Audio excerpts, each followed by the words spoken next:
At kami po ay kagalak na makarating sa lugar na ito. First time.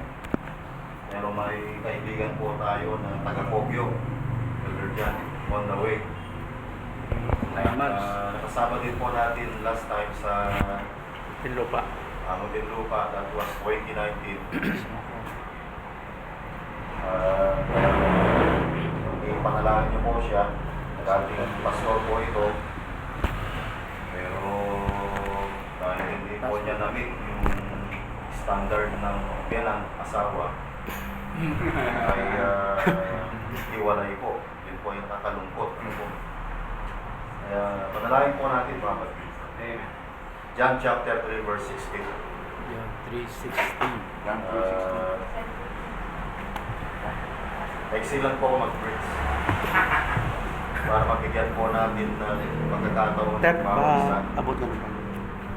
3 minutes at 2 hours. John chapter 3 verse 16. Sabi po ng Biblia, "For God so loved the world that He gave His only begotten Son, that whosoever believeth in Him should not perish, but have everlasting life." Tayo po'y manalangin, Panginoon namin Diyos, aming dinadalangin, Panginoon, ang mensahe na may papahayag ng umaga. Dalangin po namin ang banal na Espiritu, siya bigay sa amin ng kaliwanagan.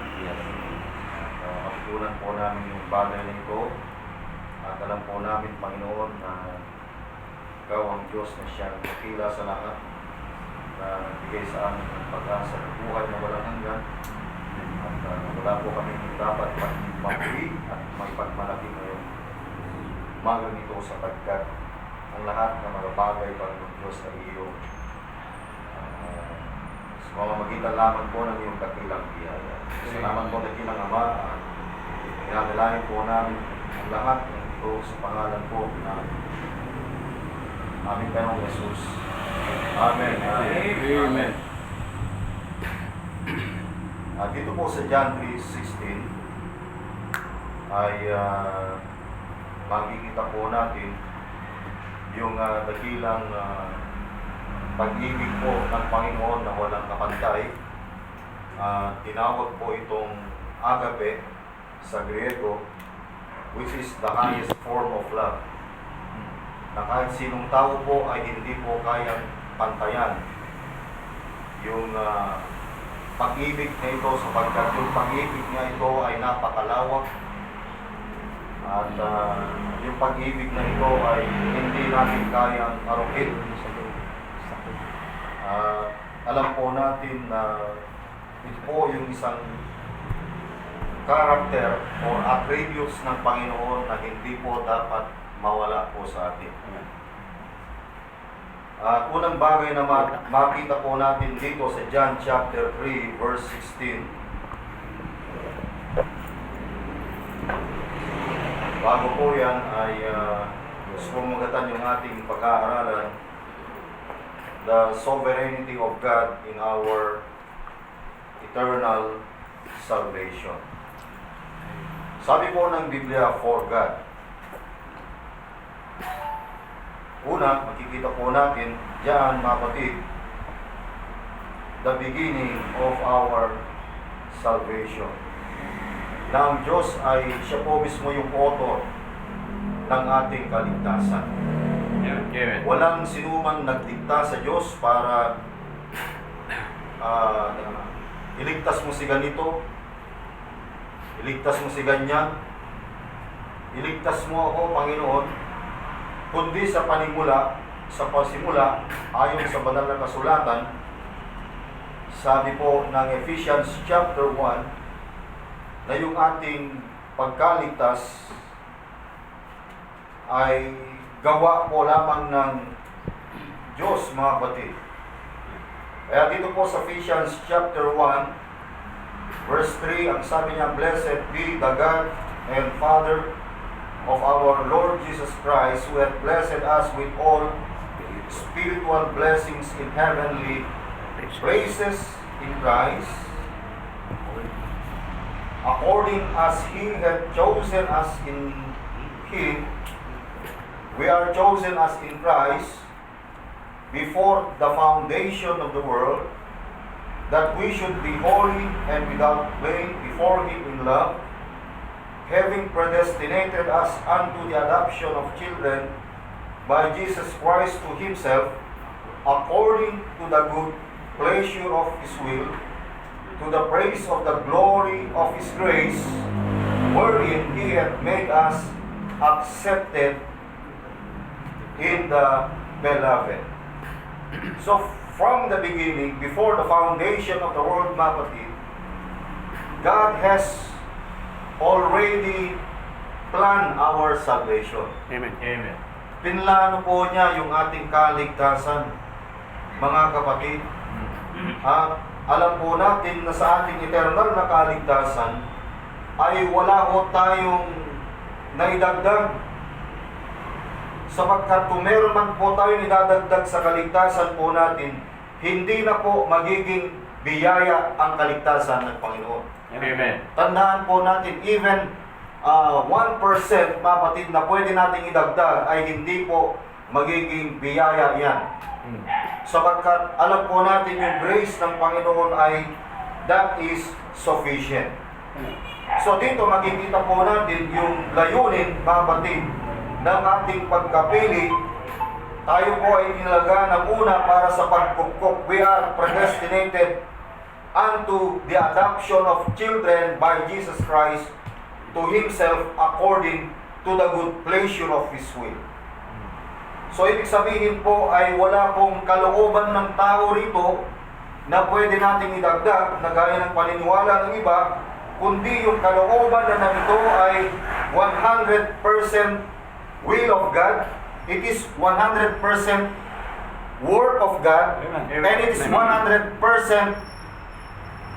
way of God. Amen. Daan ng Diyos. Wala hong pwedeng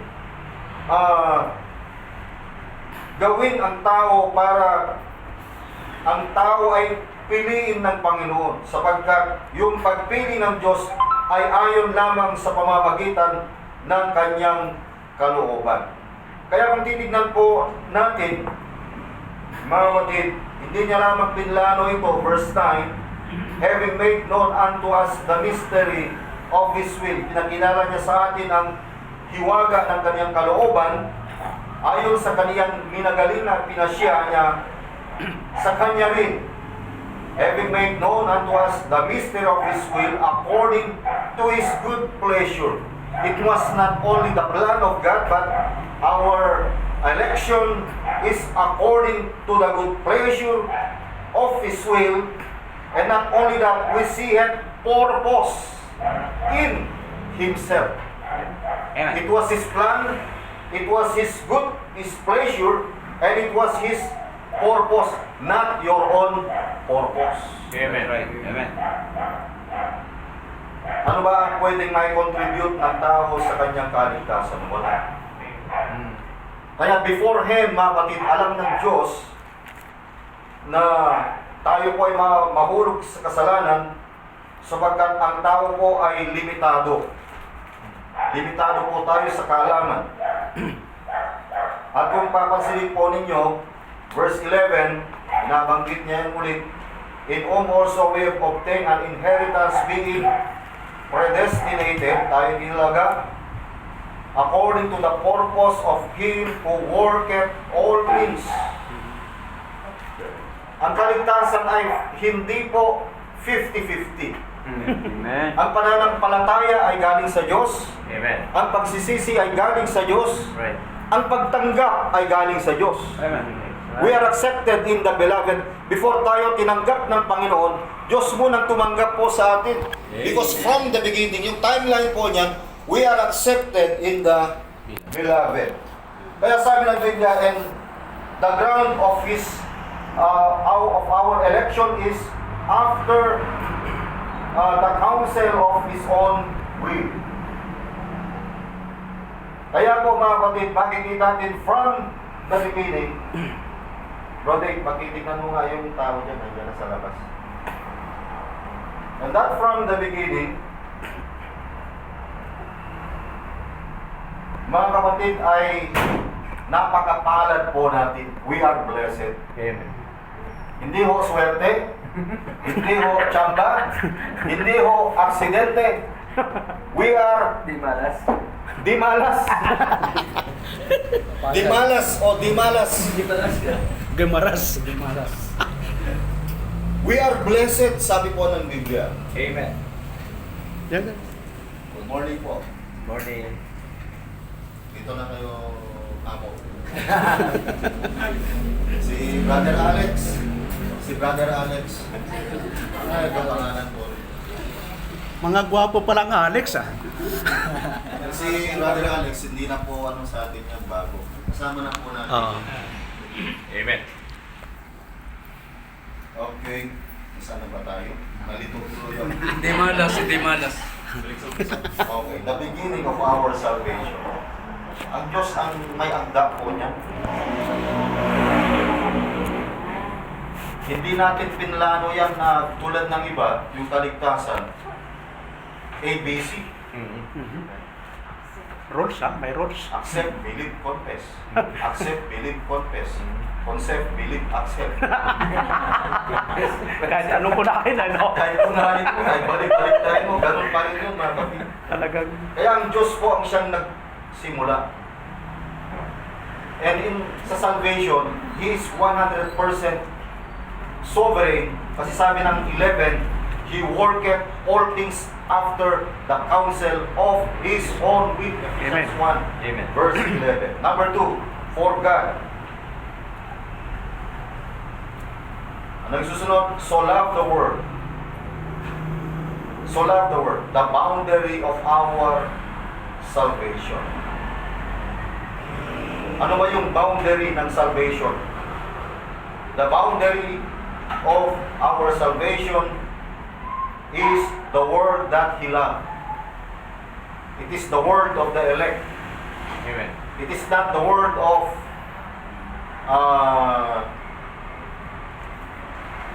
it's not the word of the non-elect, but the word that He loved.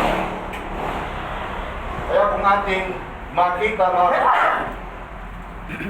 yung salita ng Diyos na yung pag-ibig na ito ay nakaboundary lamang po doon sa kanyang mga hinirang. Kaya kung titignan po natin ang Romans 5:8, but God commended His love toward us, He commended His love toward us, in that while we were yet sinners, Christ died for us.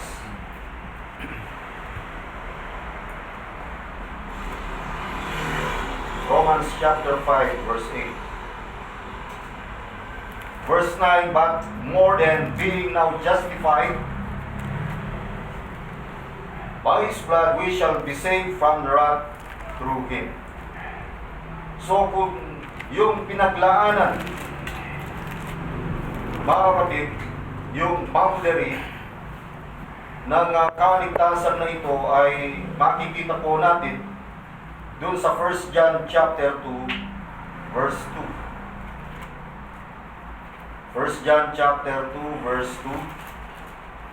And He is the propitiation for our sins, and not for ours only, but also for the sins of the whole world. So yung word na tinutukoy po rito ay it is not for every individual, but it is applied only for a particular people whom He hath chosen. Kaya sabi niya sa Matthew 1:21, and thou shalt call His name Jesus, for He shall save His people from their sins. Kaya makita po natin, mga kapatid, kung paano ang Diyos ay gumawa. Hindi ho tayo yung naglagay ng boundary. Ang Panginoon, mga kapatid. At yung word na yan ay makikita natin sa John chapter 11 verse 52. John chapter 11 verse 52, and not for that nation only, but that also he should gather together in one the children of God that were scattered abroad. Kaya yung word dyan, mga kapatid, ay these are the children of God that was scattered throughout the whole world. Amen. Amen. Mga kapatid, ito po yung paliwanag ng John 11:52. Kung lahat naman tayo ay pinili ng Diyos, wala akong impyerno, wala na akong judgment, wala nang condemnation, mga kapatid. Actually, we deserve all judgment. Pero because of His sovereign grace, dahil sa kanyang biyaya, mga kapatid, ay naging kabahagi tayo ng paghirang ng Diyos. Kung hindi ho namili ang Diyos, mga kapatid, ay wala akong maliligtas. Amen. Karapatan po ng Diyos yan, kaya nga hindi natin pwedeng sabihin na ang Diyos ay unfair. Hindi ho tayo dapat mag-commit ng blasphemy sapagkat mas marunong ang Diyos kaysa atin, mga kapatid. Amen.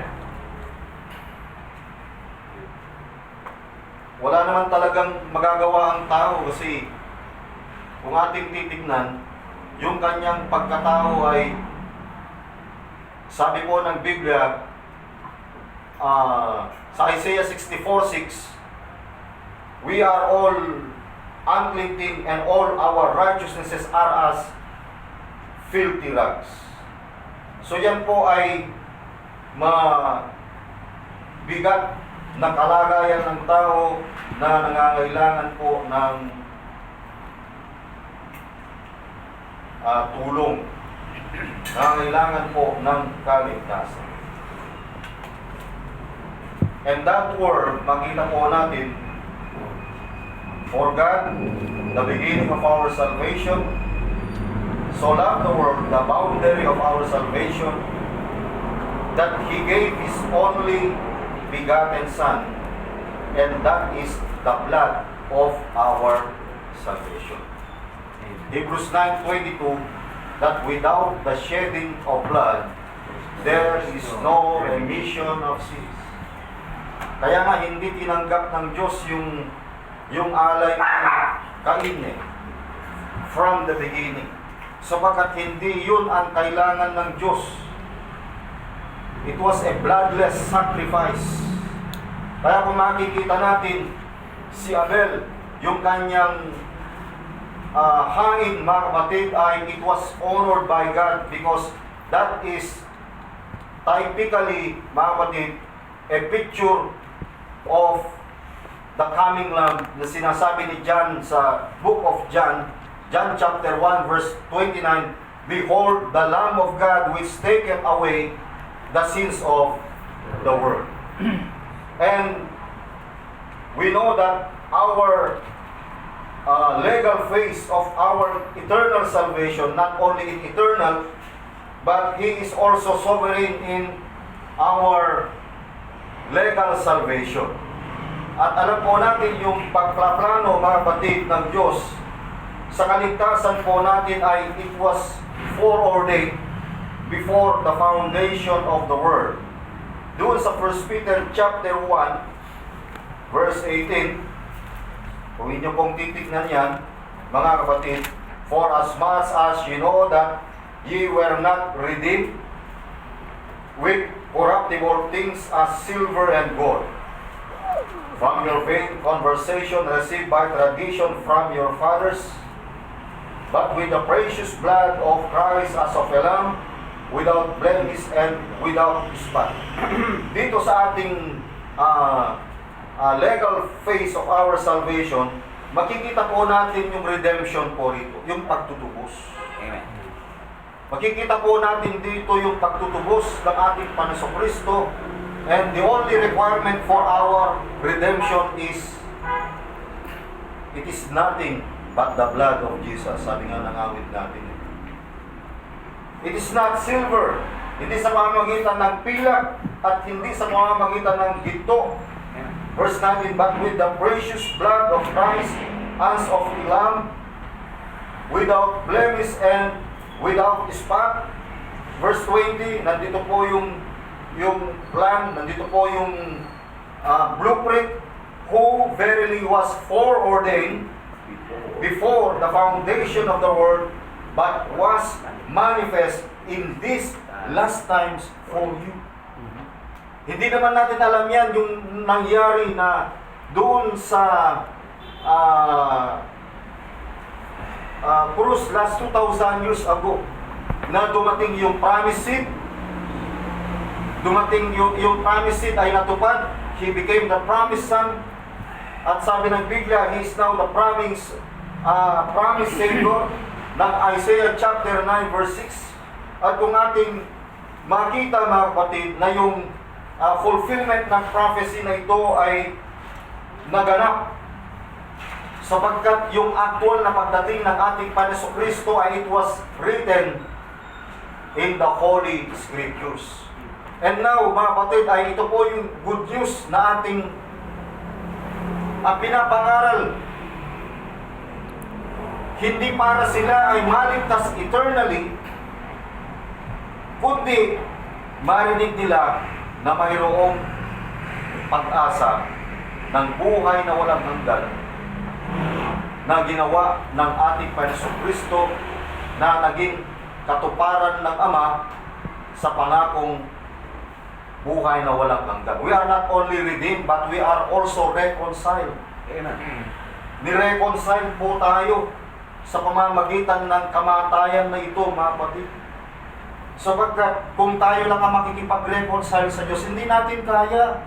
Kaya nga yung iba gumagawa na ng reliyon na yun ang magiging tulay nila para makarating sa Diyos eh. Pero yung reliyon ay hindi ho sapat. Yung mabuting gawa ay hindi rin sapat. Sapagkat hindi yun ang plano ng Diyos, na ang plano ng Panginoon ay sa pamamagitan ng krus, doon niya ibibigay ang kanyang buhay as our substitute, as our sacrifice, mga kapatid. Kaya hindi ho natin matatawaran yung ginawa ng Diyos. Napakabuti ng Panginoon, mga kapatid. Amen. And it was manifest in these last times for you, verse 21, who by him who believe in God, that raised him up from the dead and gave him glory, that your faith and hope might be in God. Na sa pamamagitan niya ay nanampalataya kayo sa Diyos, na sa Kanya ay bumuhay na mabuling sa mga patay at sa Kaniyang nagbigay ng kalulakihan upang ang inyong pananampalataya at pag-asa ay mapasa Diyos. Kaya sa Diyos lamang po ang papuri, mga kapatid, hindi sa pastor. Amen. Hindi dahil sa akin, hindi ka naligtas. Wala akong pwedeng pagmapuri ang pastor, mga kapatid. Amen. Kahit ang Santo Papa, Tama. wala eh. Mga kapatid, kung hindi, ito lamang po ay glory ng Diyos. This is the glory of His grace. Ito po yung kaluwalhatian ng kanyang biyaya, mga kapatid. The blood of our salvation, that He gave His only begotten Son. John 3:16, that whosoever believeth in Him, the beneficiary of salvation. Acts 13:48. Acts 13:48.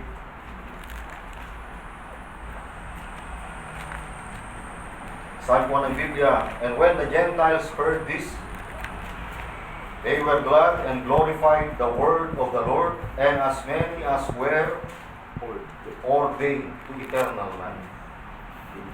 They are ordained to eternal life. Believe. We know that belief is the result, resulta ng buhay na walang hanggan. Kaya mga kapatid ay makikita po natin kung paano ang Diyos ay kumilos. Hindi yung John 3:16, hindi na yung Acts 13:48, ay chain reference po ito ng John 3:16 na ang paliwanag ng iba ay believe ka muna para magkaroon ka ng buhay na walang hanggan. Pero kung titignan niyo po yung paggagamit ng sentence, for God so loved the world that He gave His only begotten Son, that whosoever believeth in Him should not perish but have. They have already possessed the promise of eternal life. They were ordained to eternal life, believe. Kaya po natin makikita yung, pero niniwala po ko na hindi lahat po ng elect ay sasampalataya. Hindi ho lahat ng elect ay maabot ng Ebanghelyo, Amen. mga kapatid. Sapagkat gawa nga ng Diyos eh. It is the Spirit that regenerates. It is the Spirit that calls. It is the Spirit that resurrects. Amen. Kaya dun sa Titus 3:5, sabi po ng Biblia, not by works of righteousness which we have done, but according to His mercy, He saved us by the washing of regeneration and renewing of the Holy Ghost. We are not only resurrected from the dead, we are only regenerated and we are renewed. Tayo ay binago ng Panginoon, ng Amen. biyaya ng Diyos. Kaya ito po yung believers na tinutukoy dito, nakatatak sa kanila yung DNA ng Panginoon at hindi pwedeng mawala yan. Amen. Yeah. Kung tignan nyo ng 1 Peter chapter 1, nandito yung DNA eh. 1 Peter chapter 1, kung di po ako nagkamali.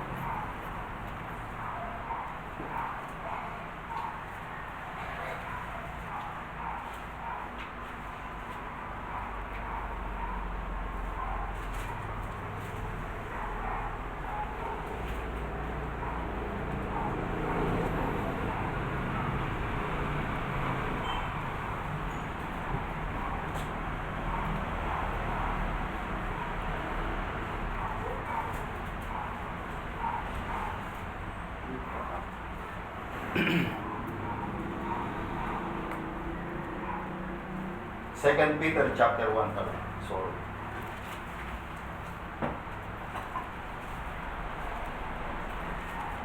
Second Peter chapter 1.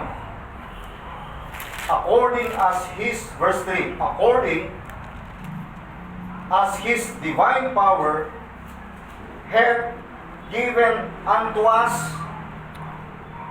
all things. Walang pagkukulang ng Diyos. He worked all things after the counsel of His own will. Pagdating ng 2 Peter chapter 1 verse 3, His divine power hath given unto us all things, saan that pertain to unto life and godliness, through the knowledge of Him that hath called us to glory and virtue, whereby are given unto us exceeding great and precious promises, and by this ye might be partakers of the divine nature. Ito na po yung DNA natin, mga kapatid. Partakers, naging kabahagi po tayo, naging partaker po tayo ng divine nature na yan. Ito po ay having escaped the corruption that is in the world through lust. Na dahil dito ay pinakalob niya sa atin ang kaniyang mahalaga at napakadakilang pangako upang sa pamamagitan ng mga ito ay makabahagi kayo sa kabanalan mula sa Diyos. Ang Diyos ang siyang nagtanda, nagtagda, nag-ordain. Ang Diyos ang siyang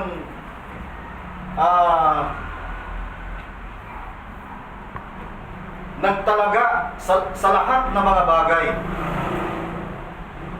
Sapagkat kung hindi niya itinalaga ang lahat ng bagay patungkol sa ating kaligtasan, saan napunta yung ibang porsyento? Wala naman tayong porsyento dyan. Kaya nga po, grace, mga kapatid, upang wala po tayong pwedeng maipagmalaki. Kaya yung pagiging believer po natin, mga kapatid, ay sa pamamagitan lamang ng gawa ng Diyos. The beneficiary of salvation, that whosoever believeth. Naka-implant na po rito yung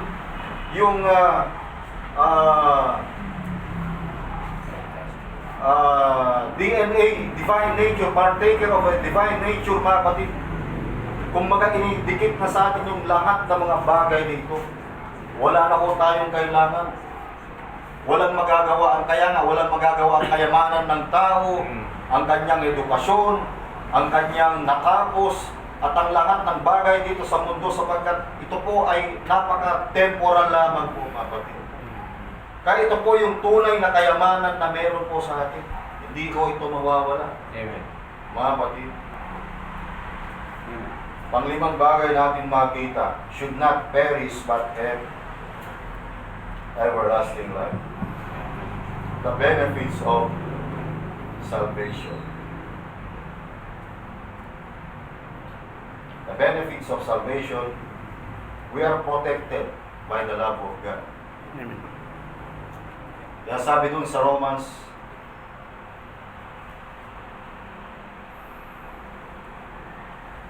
chapter 5, therefore being justified by faith, we are justified by the faith of Christ. It's not our faith, because Christ is the author and the finisher of our faith.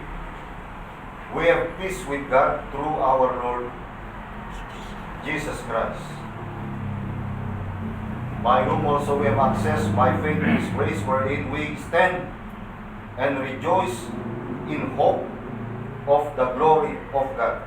Sa pamamagitan naman niyang magkaroon tayo ng ating pagpasok sa pamamagitan ng pananampalataya sa pamabiyayang ito, na diyan ay nagsilagi tayo at nangagalap tayo sa pag-asa ng kaluwalhatian ng Diyos.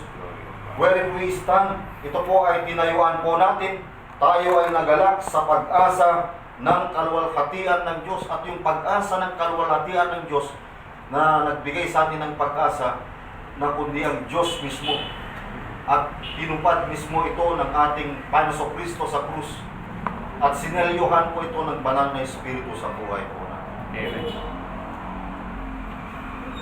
Kung titignan nyo po yung ating pagkatawag,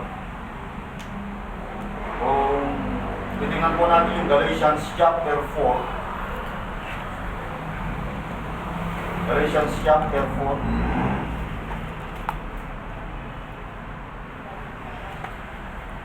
verse 3. Even so we, when we were children, were in bondage. Yung kalagayan natin, we are the children of bondage. Ang isang alipin ba ay kaya niyang palayain ang kanyang sarili? Hindi, sapagkat siya ay nakagapos. Amen. Under the elements of the world, sa ilalim ng mapaunang aral ng sanglibutan. At when the fullness of the time was come, natagpuan ng dumating ang kapanahunan. The fullness of the time was come, God sent forth His Son, made of a woman, made under the law, to redeem them that were under the law, that we might receive the adoption of sons.